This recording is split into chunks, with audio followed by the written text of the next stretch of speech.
Muy buenos días, alumnito. Te saluda el profesor Jorge Huanca. Nos ha llegado una preguntita sobre etapa del ciclo cardíaco y nos decía si existe la etapa llamada llenado auricular. En resumen, sí sucede llenado auricular, pero no existe la etapa. ¿Cómo es eso? Te explico. La primera etapa del ciclo cardíaco se llama llenado ventricular. En esta etapa llamado llenado ventricular, la sangre pasa de las aurículas hacia los ventrículos. ¿Por qué? Porque las válvulas auriculoventriculares se abren y permiten el paso de sangre de las aurículas hacia los ventrículos, de las aurículas hacia los ventrículos. ¿Queda claro? En esta etapa, las válvulas sigmoidea pulmonar y sigmoidea aórtica están cerradas. Luego de la etapa llamada llenado ventricular, viene la etapa llamada contracción isovolumétrica, donde la sangre, una vez que está en los ventrículos empiezan a contraerse. ¿Pero qué sucede?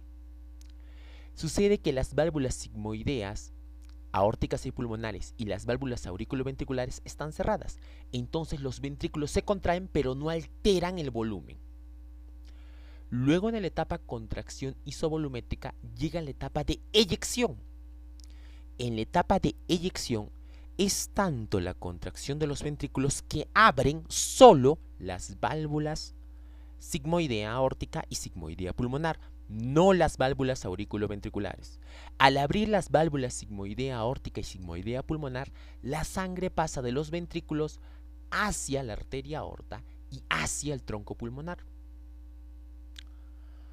Luego de esta etapa viene la etapa llamada relajación isovolumétrica, donde se cierran las válvulas sigmoidea aórtica y sigmoidea pulmonar y además permanecen cerradas las válvulas auriculoventriculares.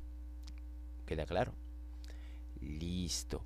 Luego viene la etapa llamada llenado ventricular. ¿Qué etapa? Llenado ventricular. ¿En algún momento he mencionado la etapa de llenado auricular? No. ¿Por qué, profesor? ¿Por qué no mencioné esa etapa? Uno, porque cada etapa del ciclo cardíaco tiene que ver con válvulas. Date cuenta, en cada etapa he mencionado que unas válvulas están cerradas, otras están abiertas. Y además, el llenado auricular sucede en la relajación isovolumétrica, que sucede en esta etapa llamada relajación isovolumétrica. ¿Y por qué no se le cuenta, profesor? No se le cuenta porque no tiene un proceso con válvulas. ¿Queda claro? Muy bien. Si te interesa el tiempo de cada etapa, acá lo tienes, fíjate. Te saluda el profesor Jorge Huanca. Muchas gracias por tu atención.